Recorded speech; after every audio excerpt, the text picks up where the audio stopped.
Hi, Michaela here with Michaela's Counseling and Connections Coaching, here to talk about those moments in therapy where you space out or you shut down or you kind of disappear somewhere, lose track of what you're saying, disassociate, disconnect, pull back, um, intellectualize. Actually, I was listening to a talk about kind of this disassociating from our experience thing, and there are so many ways to do it. And we all do it to some extent. The big way we do it these days that kind of hides right under the radar is checking our cell phones, right? When we're in the middle of an interaction with somebody, when things get too much. But today I'm going to talk about how ways I address this in counseling and coaching with clients, because a commenter asked me about it recently and I absolutely love the topic. And I might be talking for a little bit because I wrote down some notes and have, gosh, I want to say, yeah, at least 6 or 7 different ways I go about working with this and being with this, because it's such a layered topic and I feel like it just deserves so much respect. So before I move forward with talking about how I address it when people are working with me one-on-one, I want to let you know that I have some videos that are more like stability tools, more like reorienting tools. And like, obviously this is one of the first things that I'm likely to do with clients who find themselves disconnecting a lot, spacing out a lot, getting lost in past memories, that kind of thing. I can link those videos in the description. If you don't see it and you want them, comment. But I do have some tools that you can work with like right now if you're dealing with some of that. But if you're interested in just hearing one counselor coach's take on the stuff and how it shows up in sessions, have a seat. I'd love to talk with you about this and open up the conversation. So what am I talking about? First of all, I think that dissociation is pretty broad. I think of it as basically anything that you or I can do that keeps us from engaging with our feelings, with our present moment experience, and with whatever's in front of us, the person in front of us. And so that means that this kind of disconnecting thing, it is very broad. And we all do it in a number of ways. I'd say one of the top ways that clients like disassociate with me is they go to their intellect, because I see people who are just often who are super smart, who like to research stuff, who have a lot of thoughts, a lot of ideas. And our brains are really rich places to hang out. And if you go to your brain, you can actually shut down your feelings because they're different sort of operating systems. And so it's very, very interesting that just by getting absorbed in a fascinating thought or a theory, you can pull away from a feeling. It's a speedway of disconnecting, but it can also happen with spacing out. It can also happen with talking kind of like younger, or like speaking from a different situation. Like it's actually a form of dissociation if you're having an intense kind of transference response. I talk about transference in another video, but if you're feeling a rage towards me, or like I'm not gonna understand you, and it's not based on something I'm doing, but it's based on something your last therapist did or something that like your mom did, that's also a form of disconnecting from what's happening right here, right now. So really broad, lots of ways to do it. Some clients, most clients don't feel like they have control over it. Most people aren't going, gosh, this feeling's getting kind of deep, or this relationship is feeling kind of, I'm feeling some intense feelings. And so I'm going to pull up a thought, or I'm going to suddenly be really confused, or I'm going to panic about this thing over here. It's usually reflexive, but there's a lot of skill involved. And so it can be really empowering to look at it from all kinds of angles, and not just as like something that comes over you, but also something that you've learned to do, even if you learn to do it reflexively. So let's get to some different ways that I am with these moments. One of the things that I find so helpful with these moments is being really curious and treating it like an important presence in the room. And it's kind of paradoxical to say, gosh, it's really an honor that you're right now sitting with me and, you know, not being present or spacing out or glazing out. But the thing is, I think most people who struggle with this kind of disconnecting spend so much of their life acting on. Sometimes people who are kind of who are really good at dissociating, disconnecting, they will look particularly competent out there in their life and in the professional world. And so it is truly seriously an honor if somebody comes into my room, and if at some point in the work, those ways of kind of going foggy start coming up, or those ways of kind of checking out, or those ways of distracting or intellectualizing. It's a lot of counselors look at it as like, oh, this is resistance, this is intellectualizing, or this is and whatever they call it. And I think that there's always more than one layer to it, and that meeting people where they go is really, really helpful. So being curious and going, oh, hey, so that fog is coming up, or oh, so I noticed that you just pulled back, huh? If people are going into a fantasy world, or they're going into kind of intellectualizing, like going, oh, okay, so we're back with the mind, we're back with this, we're looking at a theory, or oh, look, it looks like you just went away somewhere. Where do you go? Do you want to share it? And like that can feel really profoundly helpful for people to actually feel accompanied in kind of their comings and goings. Like some of us folks get so trained to basically affirm clients who are crying, who are saying I feel sad, or who are saying I feel angry and I know it this way, or oh, Michaela, I'm having this story towards you. And like all of these lovely therapy moment gems that people bring us about like what's happening in the current moment with them. They're so workable and they're so beautiful. That's not where we spend most of our time. And if that's all that a counselor greets, and they don't actually also greet the ways that you go away, or the ways that you kind of check out, or maybe you don't even check out, you change channels. I ask about a feeling, you give me a thought, right? Or I ask about the relationship here, and you tell me about a relationship when you were 8, right? These are important to greet and be curious about too. One thing I take care to do is, rather than just like flowing with a client who says something that is distinctly different from where we just were, or the question that I just asked, I'll name it, I'll mark it, I'll say, oh, this is fascinating, could we just pause for a moment? So you were telling me about the sadness, there was this moisture coming up in your eyes, and I asked about the quality of the sadness, and did you notice that you went to a theory? Or did you notice that you minimized it? Or you went over to your Aunt Martha, who is surely way sadder than you are? Like really naming it, because very, very often clients don't realize, very often we don't realize how quickly we disconnect and how we do it. And so it's a gift to have that.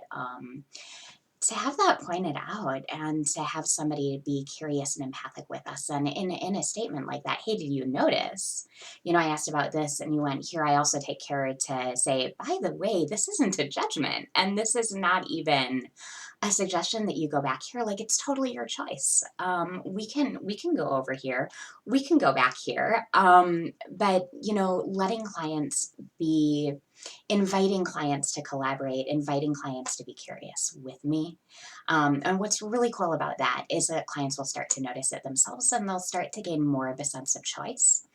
And those places inside that they go away to will start to feel more welcome And that's also huge because I think that sometimes we do people a disservice by saying, oh, you're dissociating and acting like, okay, well, there's the present here and there's the dissociation, and that's not real. Like that's very often like a place that people go to inside that deserves to be known just as much as the place that's used to being forward and out. And so it's equally a gift if somebody's able to actually like say that somebody goes into kind of a younger mode, or they spend a lot of time trying to shut out sort of a younger place in them. If we just say, oh, you dissociated when they start feeling like little, we miss a whole world of communication from like, oh, what age is that? Like, what's that little place that you go to? Do you have a sense, like, do you have a picture of that, a sense of the age? Are there images there? And so curiosity is just so huge. Um, Being noticed when people are disconnecting, it's kind of funny when it's not judged. It feels really really good for people, and it's interesting because it's as if I'm watching somebody like do a magic trick, and I'm going, oh hey, it looks like you just did a trick there. Like there was just like kind of a sleight of hand or a sleight of mouth or a sleight of there was some way that here we were, and oh you just took my focus over here. um, Often the response to that is delight. Oh, wow, I do that all the time. And I thought nobody knew. I thought nobody noticed, or like there's a feeling of like being seen in a different way, just with having it noted, having it seen, and again, like just always like welcoming what's there. Um, Another thing with disconnecting is, we disconnect to get space a lot of the time from a feeling, from something that's happening in a relationship. We disconnect when we need something. And so finding out what that something is, like I've had clients who have a really hard time kind of coming forward with me, and maybe they're back here, maybe they're going in their heads. And one of the first things I've learned to do is to just simply, you know, lean back, move back a little bit, and notice if space doesn't help them. Sometimes I'll just do it to notice how it goes. And sometimes I will bring it out in the open and say, hey, I am noticing something, and I'm wondering if we could just play a little bit with like, so if I come closer and I lean forward like this, does that make you feel more or less connected? And helping the client notice. For some clients, that's exactly what they've been craving, and they'll come forward too. Or they were coming forward, I'll lean forward, and they'll actually move back because it's like, oh great, somebody else is doing some of the reaching now too. But with clients who are disconnecting, who are pulling back, sometimes if I pull back a little bit, they go, oh gosh, what a relief. Yeah, now I feel like I have space. And so that's like a situation where there's been some level of intrusion. On the other side of that, there's offering space, but there's also offering accompaniment, which is really important because people can pull back because they have felt intruded upon and they need space. They can also pull back from feelings in themselves or feelings coming out in the room because they've never had those feelings welcomed or accompanied. Like say that maybe you can cry all day long, you can cry for hours and hours in counseling, but man, you start to feel angry, and you're going to shut down, you're going to become small, you're going to constrict your breathing. Why? Because your anger hasn't been welcomed, it hasn't been accompanied, because you learned somewhere that your anger was really frightening, and so you're going to this other place instead. So sometimes really speaking to being with people in whatever is there, being with them, happy to sit with you, in this way of disconnecting, and really honored to sit with this way that there's this anger emerging too, right? I heard a clinician say once, I'm right here with you, and no amount of your feeling is too much. That feels really really important, and it's a phrase I really appreciate because so many of us, I think we all have at one point or another felt like if we bring everything of who we are, or we bring the intensity of our feeling, people are going to check out. It's going to be too much. On the other side of that, there are people who are afraid it's going to be too little. They're afraid to express because it's like, well, it's not going to meet the whatever the standard is for people to say, oh yes, that is a good feeling expression. So also welcoming big emotions, welcoming the big huge expressions, and welcoming those like micro shifts, micro emotions, and going, you know what, you don't have to sob, you don't have to have like a whole story. It's okay. Like I saw like this little glimmer of sadness in your eyes, and could we just be with that? Or welcome that. Like, so there's like a lot of nuance to what we're welcoming and how we're giving space, and giving accompaniment. And it's so individual to each client, but it's really really rich to find out like what the unmet needs are, or what the emotions or the places are inside that have gone without accompaniment, without welcome. Another approach, if it just comes up suddenly in a session, is doing something like a slowing down, rewinding technique. So I might say, okay, so we were talking.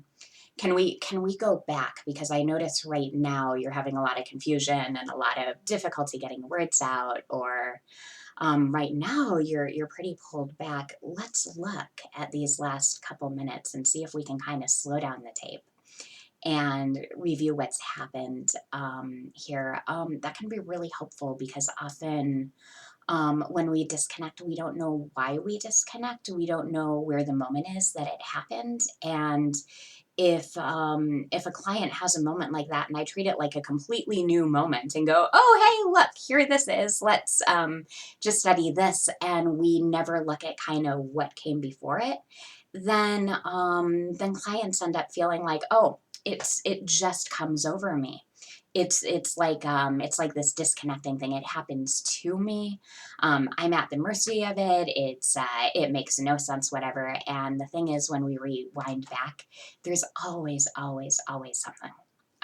If we look and we're curious, that we can tie into what happened. And for people who don't catch the sequence, that can be just very connective to find out. Um, okay, so I'm disconnecting, or I'm having these really scary images come up when I'm about to feel like a feeling, or like getting to see the sequence and getting to see that there's a rhyme and there is a reason for it. Um, One thing that I saw Pat Ogden do, I got some training in this kind of somatic work that she pioneers. She will welcome people to like experiment with like coming and going. Like I saw her do a session where somebody said, oh, it feels like I just, kind of fly out the window or something, or I'm kind of outside the door and I'm in and I'm out, something like that. And I loved what Pat said, where her approach to it wasn't like to treat it as a bad thing, or to do what a lot of us have had training in, is like, oh, you're disappearing, well, let's get you here, feel your feet on the floor, feel me here with you. What she said instead was, it's okay to come and go, and that's a skill that you have. And you might even want to do it mindfully. But I welcome you to be here and to drift out, and kind of inviting the client to play with it can help them get a very different sense of like actually having some kind of control, and it can just feel like super super welcoming, to invite hiding, or to invite kind of detaching. Um, let's see. Um, I like to say hi to it, which I think is kind of an extension of the welcoming and the curiosity. But, people say, oh, fogs come in, and, going, oh, well, hi, fog. Like, let's welcome what this is and what this has to tell us, or what this is, what this draws your attention to, or what this does. And then the other thing that I do when we're a bit further in the work, often when we're further, like after you've learned ways to orient, after you've learned what ways you kind of disconnect, like how to get reconnected, how to do it with choice, like what kinds of things lead up to it, like all these mindfulness things, all of these welcoming things, is to actually notice how it functions in the relationship, and that can be really really powerful work. There are a couple different ways that I've done that. I'd worked with one client a lot on stability, on grounding. Like he had a really robust toolkit. But when we started to maybe get into like kind of some meaningful eye contact in sessions that would just kind of emerge as he was feeling something, or as we touch on a deep feeling, like he would have this.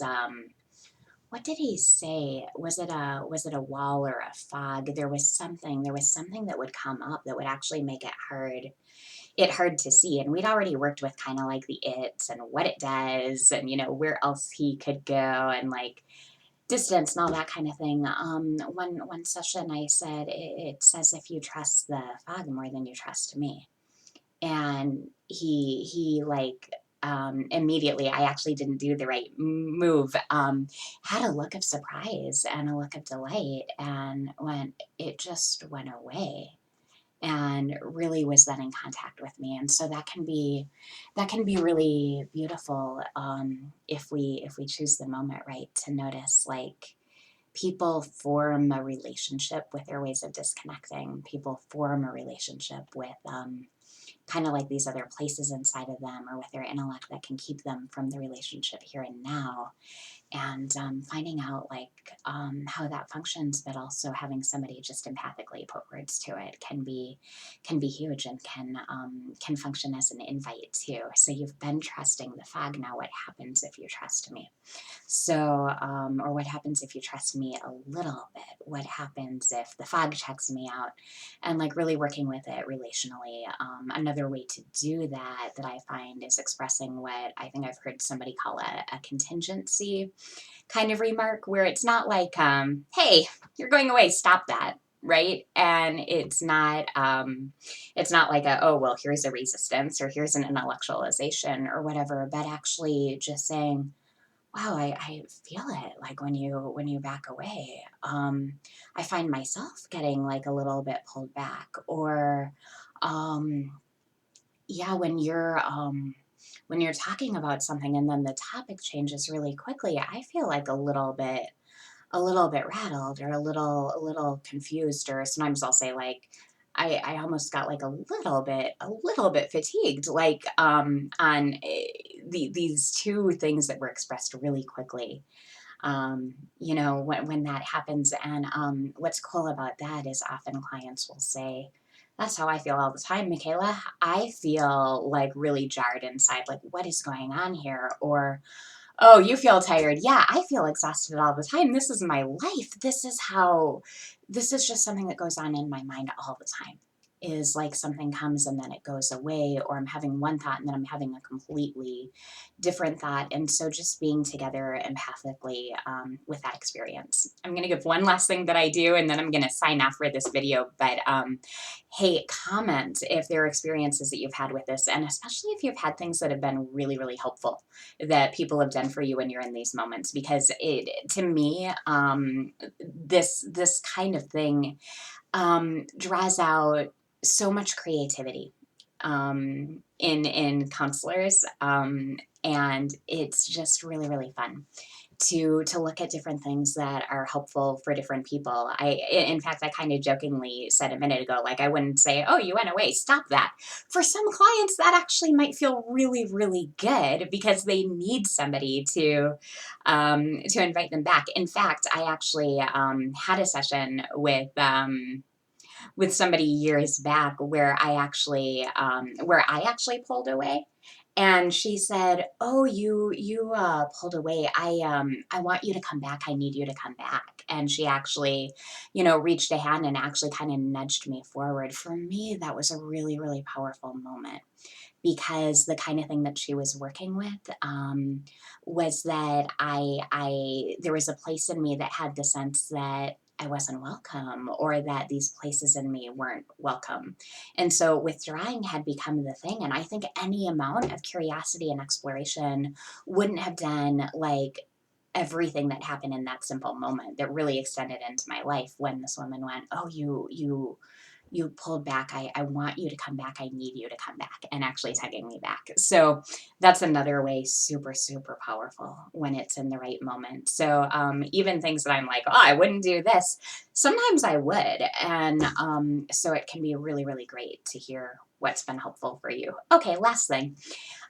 Sometimes I can get kind of, and I think a lot of counselors, even clients, can get in this mindset of like, oh, well, there's some form of disassociating. And so that's what's here now. So we're going to be with that. And, so we're with the fog or we're with the pullback or we're with, all these different ways of going away. The thing is, I found that sometimes it's very, very helpful to speak to the feeling that is still in the room from the thing that we were talking about 5 minutes ago, or that split second before the client checked out. So, for example, going back to the example of somebody who disconnects when they feel angry because they've learned that they can't feel that. So maybe we're working with anger and they're starting to really feel it in their body. They're starting to get revved up.